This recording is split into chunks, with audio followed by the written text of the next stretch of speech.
നമ്മുടെ അക്കൗണ്ടിലേക്ക് അറിയാതെ കുറച്ച് പണം വരികയോ അല്ലെങ്കിൽ നമ്മൾ പണം അയക്കുമ്പോൾ അക്കൗണ്ട് നമ്പർ തെറ്റി പണം വേറൊരു അക്കൗണ്ടിലേക്ക് പോവുകയോ ചെയ്താൽ എന്താണ് ചെയ്യേണ്ടതെന്ന് അറിയാമോ? നമ്മുടെ അക്കൗണ്ടിലേക്ക് വന്ന പണം നമുക്ക് ഉപയോഗിക്കാൻ സാധിക്കുമോ? എന്താണ് അതിൻ്റെ ഒരു നിയമവശം നോക്കാം. നിങ്ങളുടെ ബാങ്ക് അക്കൗണ്ടിൽ അബദ്ധവശാൽ ഒരു വലിയ തുക ക്രെഡിറ്റ് ചെയ്യപ്പെട്ടാൽ ആ പണം ഉപയോഗിക്കാതിരിക്കാനാണ് ആദ്യം ശ്രദ്ധിക്കേണ്ടത്. കാരണം അത് നിയമപരമായി നിങ്ങളുടെ പണമല്ല.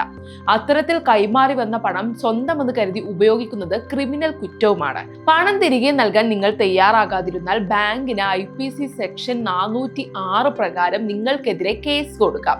കുറ്റക്കാരനാണെന്ന് കണ്ടെത്തിയാൽ 3 വർഷം വരെ തടവോ പിഴയോ ലഭിക്കാം. അതിനാൽ ഒരു തുക അക്കൗണ്ടിൽ വന്നാൽ ഉടൻ തന്നെ ബാങ്കിനെ നേരിട്ട് അറിയിക്കുകയും രേഖാമൂലം തെളിവുകൾ സഹിതം വിവരം നൽകുകയും ചെയ്യും. ഇനി അബദ്ധത്തിൽ നിങ്ങൾ മറ്റൊരാൾക്ക് പണം അയച്ചുപോയെങ്കിൽ ഉടൻ തന്നെ ബാങ്കിന്റെ കസ്റ്റമർ കെയറുമായി ബന്ധപ്പെട്ട ട്രാൻസാക്ഷൻ രസീത് വാങ്ങി ഇമെയിൽ വഴി പരാതി നൽകണം. അബദ്ധത്തിൽ പണം ലഭിച്ചയാൾ അത് തിരികെ നൽകാൻ തയ്യാറായില്ലെങ്കിൽ അയാൾക്കെതിരെ IPC 406 പ്രകാരം പരാതി നൽകാവുന്നതാണ്.